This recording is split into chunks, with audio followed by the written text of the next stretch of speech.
करना चाहूँगा हमारे प्रांत के माननीय मुख्यमंत्री नायब सैनी जी का, वहीं पर हमारे मंत्री माननीय अनिल विज साहब का, जिन्होंने जींद को 5 बसें दी हैं, और 5 बसों का निवेदन और माननीय मंत्री अनिल विज जी से करूँगा ताकि 5 बसें और जींद को मिलें, ऐसा निवेदन भी करूँगा। और मुझे उम्मीद है कि मंत्री जी मेरे निवेदन को स्वीकार करेंगे। और वहीं पर आप देख रहे हैं कि जिस प्रकार से हम अपने देश को विकसित कर रहे हैं, वहीं पर विकसित हरियाणा भी उसमें विशेष तौर पर हरियाणा को लेकर योगदान कर रहा है, क्योंकि बहुत सी सवारियां ऐसी होती हैं जिन्हें अकेले अपनी गाड़ी पर या टैक्सी पर जाना पड़ता है, उन्हें बहुत अधिक मात्रा में अपना किराया देना पड़ता है गाड़ी का, या उसका तेल बहुत ज़्यादा लगता है। सवारी अकेली होती है, लेकिन अगर आप चंडीगढ़ जाना चाहें तो आपको 95 रुपये एक्स्ट्रा लगेंगे, और गुड़गांव जाएंगे तो आपको 99 रुपये एक्स्ट्रा लगेंगे जो जनरल टिकट है उसके ऊपर से।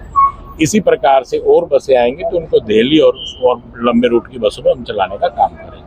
जीपीएस लगा हुआ सभी बसों में, क्या डिस्प्ले जीपीएस देखिए, जो सरकार की नियमावली है उसके अनुसार ही अब सारे काम रहेंगे, जिससे सरकार को भी फायदा रहेगा, आम जनमानस को भी उसका फायदा रहेगा। प्राइवेट बसों का क्या रहेगा? प्राइवेट बसों पर किस प्रकार निगरानी रखेगी? देखिए, प्राइवेट बसें जो उनके ऊपर भी ये सारे सिस्टम जो नियम और लगाए जाएंगे, और जिस प्रकार से अब एसी बसों का आप जिक्र कर रहे हैं, तो वैसे भी देखा जाए तो यहाँ पर अगर किसी आदमी को किसी शादी बारात के लिए या आपको किसी धार्मिक स्थान पर जाना होता था तो पंजाब से प्राइवेट बसें, एसी बसें मंगवाई जाती थी।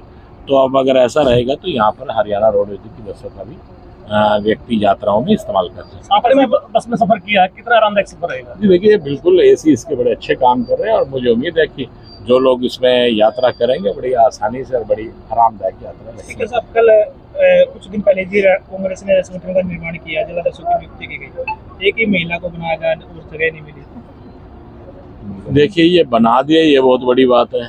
12 साल में इन्होंने, वो कहते हैं ना, कुर्डी के भाग जागते हैं, कि इन्होंने बना तो दिए, जो बने उनको बधाई देता हूँ। और वैसे भी महिलाओं को लेकर अगर कोई शासक है तो हमारे देश के प्रधानमंत्री, जिनकी सोच यह है कि महिलाओं का सशक्तिकरण किया जाए, हमारे प्रांत के माननीय मुख्यमंत्री नायब सैनी जी भी ऐसा चाहते हैं कि महिलाओं को सशक्तिकरण, उनको अलग से पावर दे देनी चाहिए। जैसे कि आप देख रहे हैं कि पंचायतों में और अन्य कार्यों में महिलाओं को ताकत देने का काम किया, लेकिन कांग्रेस की सोच बड़ी छोटी सोच है, वो इस प्रकार से इस बात को नहीं लेती।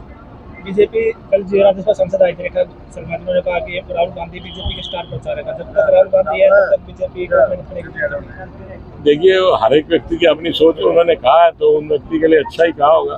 तो हर एक आदमी का अपना बयान है। मैं ये मानता हूँ कि जो सोच है वो अकेली उनकी सोच नहीं है, पूरे राष्ट्र के लोग ऐसा सोचते हैं।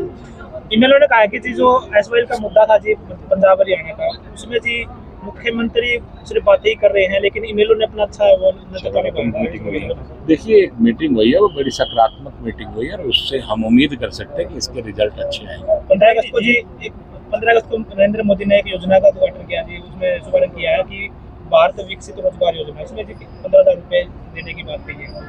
देखिए, हमारे देश के प्रधानमंत्री जो कहते हैं उसे करके दिखाते हैं, और उन्होंने ये शब्द कहे तो उसको पूर्ण रूप से वो पूरा। जींद में बारिश हुई है, और बारिश लगभग आपने देखा कितनी बारिश हुई है, लगभग सभी कॉलोनियों में, बहुत इलाकों में मतलब पानी हो गया।